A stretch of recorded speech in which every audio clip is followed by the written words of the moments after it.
guys are having a wonderful day and are making some really good trades here on the markets. And Bitcoin got so close to breaking out to the all-time highs. I mean, come on. How? We're like $200 off and we couldn't do it. What a tragedy. Is it all over now? That's it, Bitcoin is dead. It's over. Time to pack up your bags, guys. We're going home empty handed. No, not at all. We're still in a strong uptrend here. If you guys even look at the daily time frame, I like to talk about cycles. The daily cycle is still intact. We continue to push higher. I got to get rid of some counts here. So we got 5 waves up there.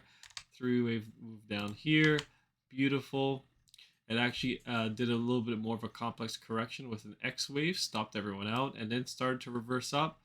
Got another 5 wave move up, another correction, right? Delete that one too.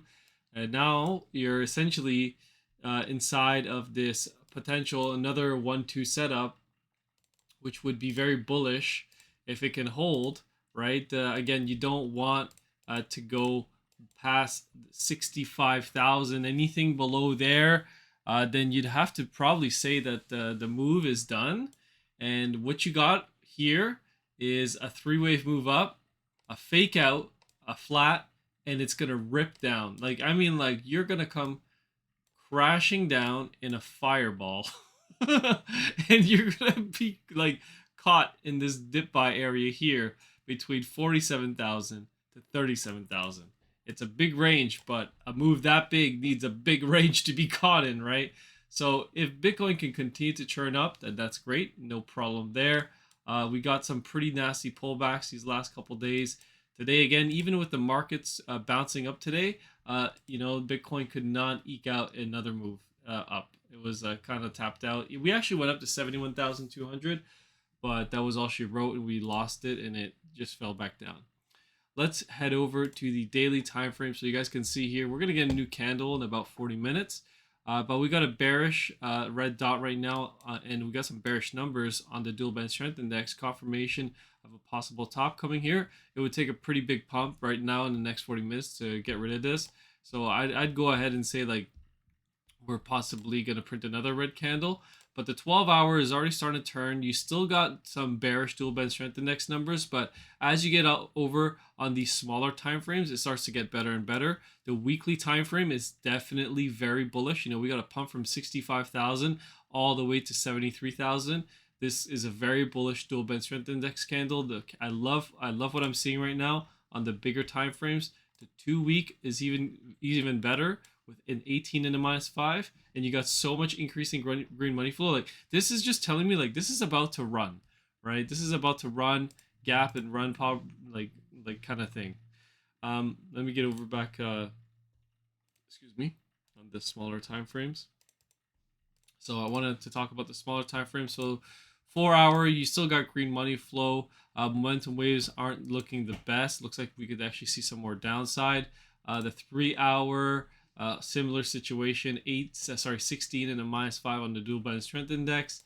The 2-hour, okay, the 2-hour starting to curl in, but again, you're losing a lot of green money flow. The 1-hour time frame is already in red money flow, but we got a nice little green dot here. Possible trigger wave. We'll have to see if this can actually hold out, because I'm actually looking for a big pump up higher over this weekend and possibly take out the all-time highs, take out 73,800, and continue to push higher. I know some exchanges have different prices, but I'm pretty sure everyone has the same all-time highs here, right around 73,800, I believe, 73,650, 73,700, so something like that.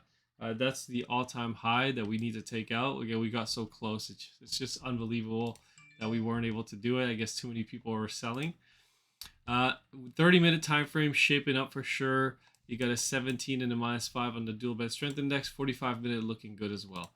So the smaller time frames are definitely shaping up and looking like we could actually see more upside in the short term. But we got to break this high. So now we're gonna have to see if we get this double bottom pattern. and shoot up, which we easily could continue higher this weekend, and I would be very, very happy if that were to play out. But you never know with these markets. And Wave Edge is showing that we actually don't have any selling right now from Smart Money on the daily. The 12-hour, nothing there. Just a couple of red crosses on the 6 and 8 hour and the 4 hour.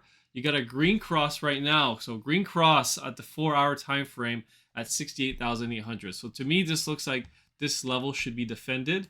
And then you have the, I would think I was looking at the 30-minute or 45-minute, or was it even a smaller? It's even smaller time frame. So the 24-minute. You got even more buying from Smart Money right around the $69,000, $70,000 level. 15-minute, 12-minute, 6-minute. So the 6-minute, there you go. You got a little bit of dip buying right here from Smart Money. But again, this is the super small time frames. It's not to be taken into account as this is it. This is the bottom, and you better enter in because on the daily time frame, we're going to start to surge higher. No, not at all. But I'm just showing you that these levels are being defended at the moment and respected. So to me, I like a 69,000 as a 68,000 as a good support area. And if Bitcoin can hold it, then you should see more upside in the short term. Yeah, there's I told you guys, it's not going to be a straight line up. Sometimes it is, but sometimes it isn't, especially when you got to take out the all-time highs. You take this out, you're going to be in price discovery mode. You're going to hit lots of stops, but man, where the bears, the shorts, managed to keep it under control. They're playing their cards close, but man, like if we're able to pump up to here, then I'm expecting a surge higher, possibly to 90 to 80,000 easily. And I would actually like the $90,000 level as a short-term target in the coming months, because if we're to surge there, then you'd hit this upsloping trend line and complete the fifth wave, unless you erase divergence, of course.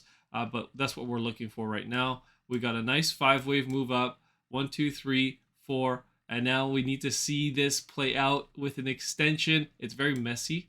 But I'm just trying to show you guys what the RSI says. But this is your 3rd wave extension, year-long consolidation basically, and now this should be a breakout, and you should get a maybe month-long breakout as well with prices surging. So that's just my opinion, what I see, what's going on. And hopefully that plays out. Have a wonderful day, guys, and I'll catch you guys on the next one.